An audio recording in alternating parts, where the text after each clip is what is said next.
Have you ever watched colleagues get picked for special projects or promotions because they had powerful mentors in their corner, while you were left wondering why no one sees your potential? You're not alone. As trauma survivors, we often struggle to form the very connections that could accelerate our careers, and it's not your fault. Today, I'm going to show you why traditional mentorship models fail us as trauma survivors, and more importantly, how to find mentors who can truly support your growth without compromising your healing journey. I remember early in my own career watching others advance with the guidance of senior leaders while I tried to go it alone. I couldn't understand why leaders weren't investing in me. It wasn't until years later, further along in my healing journey, that I realized I was wearing armor at work, keeping everyone at a distance because it felt safer that way. By the end of this episode, you'll understand why forming these crucial professional relationships feels so challenging, and you'll have practical strategies for finding and building mentorships that honor your lived experience. If you skip this episode, you'll continue to miss out on one of the most powerful career advancement tools available, all because traditional mentorship models weren't designed with our unique needs in mind.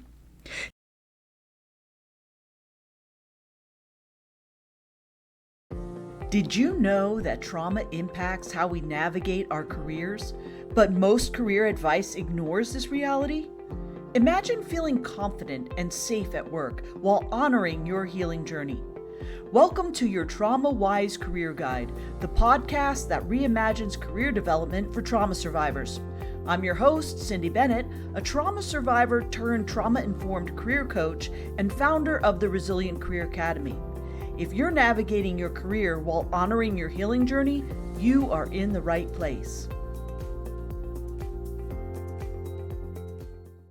Traditional mentorship requires vulnerability, trust, and connection, the very things that can feel threatening when you've experienced trauma. Think about it. Mentorship asks us to admit we don't know something, to receive feedback, and to allow someone with more power to guide us. For those of us with trauma histories, these dynamics can trigger our survival responses. I spent years telling myself I didn't need mentors, that I could figure it out myself. In true dismissive, avoidant attachment style fashion, I prioritized independence and emotional distance. I convinced myself this was strength when really it was my nervous system choosing safety over growth. Traditional mentorship models fail trauma survivors in specific ways. First, they ignore the trust barriers created by past trauma. When you've experienced betrayal or harm, especially from authority figures, the idea of trusting a senior colleague with your professional development can feel impossible. Second, these models risk retraumatization when mentors aren't educated about trauma impacts. A well-meaning but uninformed mentor might push for disclosure before you're ready or misinterpret your boundaries as resistance. Third, there's a scarcity of trauma-informed mentors who understand how trauma affects your professional development and relationships. Most mentors, even kind ones, simply don't have the framework to support trauma survivors effectively. Finally, traditional models lack the structured approaches that would help us engage in mentorship while honoring our unique needs and boundaries. Without addressing these barriers, we miss out on crucial career development opportunities that mentorship provides. So what's the alternative? Trauma-informed mentorship adapts traditional mentoring relationships to create experiences that are safe, empowering, and growth-promoting for survivors like us. At its foundation, trauma-informed mentorship prioritizes psychological safety above all else. These mentors understand that trust develops at different paces for trauma survivors and must be earned gradually. They maintain consistent, predictable patterns of communication and follow through on commitments, recognizing that reliability creates safety. Unlike traditional mentorship, where hierarchical power dynamics often go unexamined, trauma-informed mentorship actively addresses power imbalances. These mentors share decision-making, regularly checking in about comfort levels, and respect your agency. They avoid authoritarian approaches that could trigger trauma responses. Transparency is also crucial. Trauma-informed mentors provide clear expectations and explicit communication. They explain the why behind feedback or suggestions and avoid surprise elements in meetings or assignments. This transparency reduces anxiety and helps you navigate professional settings with greater confidence. Healthy, clear boundaries form the backbone of these relationships. Good mentors model appropriate professional boundaries while respecting the boundaries you set. They offer choices whenever possible rather than mandates, understanding that having options is crucial when you've experienced a situation where choice was removed. Perhaps most importantly, trauma-informed mentors take a strengths-based approach. Rather than focusing primarily on deficits, they actively identify and affirm your unique strengths and resilience.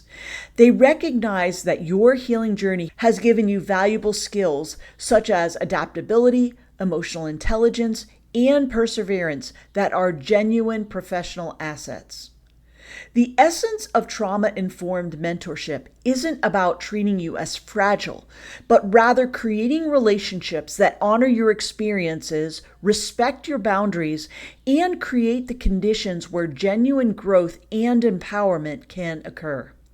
This all sounds great, but I know what you're thinking. Where do I actually find these unicorn mentors who understand trauma?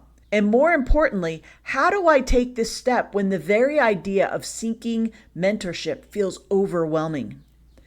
For many of us, the gap between recognizing the value of mentorship and actually feeling ready to pursue it can seem impossibly wide. Your nervous system might be sending all kinds of alarm signals at the mere thought of making yourself vulnerable in a professional relationship. Even if you intellectually understand the benefits of mentorship, your body might be telling a different story. That disconnect isn't a character flaw. It's your protective responses doing exactly what they're designed to do. But these protective responses, while necessary in dangerous situations, can limit our professional growth when they activate in safe environments. The challenge becomes, how do we honor these protective impulses while still creating opportunities for the mentorship we need to advance our careers? Today, we've explored why traditional mentorship models often fail trauma survivors and what trauma-informed mentorship actually looks like in practice.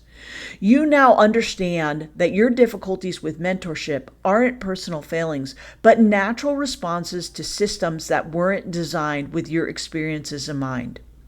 You've learned that trauma-informed mentorship prioritizes safety, addresses power dynamics, provides transparency, respects boundaries, and takes a strengths-based approach.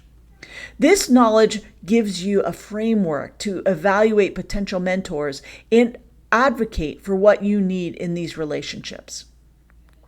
But there's still a gap between understanding these concepts and feeling ready to pursue mentorship in your workplace. That's why I created the Resilient Career Academy learning community, to serve as a bridge between where you are now and where you want to be professionally. The RCA learning community is your mentorship training ground, a safe space where you can experience what trauma-informed mentorship feels like before seeking it in your workplace. Here you'll find a controlled environment where psychological safety is the foundation, opportunities to practice articulating your professional needs and boundaries, and guidance on recognizing supportive versus potentially harmful mentoring styles. Think of it as trying on mentorship in a space designed specifically for survivors. You get to practice the vulnerability of being mentored without the full risk of workplace politics or power dynamics. Many members initially joined with no intention of seeking a workplace mentor. The idea felt too overwhelming. Yet, after experiencing what healthy guidance looks like in our community, they discovered a newfound readiness to pursue these relationships in their professional environments. If you're ready to build confidence, skills, and discernment needed to find mentorship opportunities that will support your career growth, I invite you to join us in the RCA Learning Community as your first step. Visit cindybennettconsulting.com/RCA Learning Community to learn more. You deserve a mentorship that honors both your professional potential and your healing journey. Before we wrap up, I want to share something that changed everything for me when it comes to mentorship. I was in a meeting with a potential mentor, and I felt that familiar tightness in my chest, that warning signal that my nervous system was going into protection mode. Instead of pushing through it or backing away entirely, I simply said, I notice I'm feeling a bit overwhelmed. Would it be all right if we took a 5-minute break? Her response told me everything I needed to know about whether this was a safe mentorship match. She said, "Thank you for letting me know what you need. Absolutely, let's take that break, and when we come back, we can adjust our approach." That simple exchange, honoring my body signals and communicating a boundary, became my litmus test for safe professional relationships. The right mentors won't just respect your boundaries, they'll appreciate your self-awareness and see it as the professional strength it truly is. Try this on your next professional interaction and watch how it instantly reveals who creates safety and who doesn't. Your body's wisdom is your most powerful guide in finding the mentorship you deserve. Until next week, we'll see you on your Trauma Wise Career Guide. Take gentle care.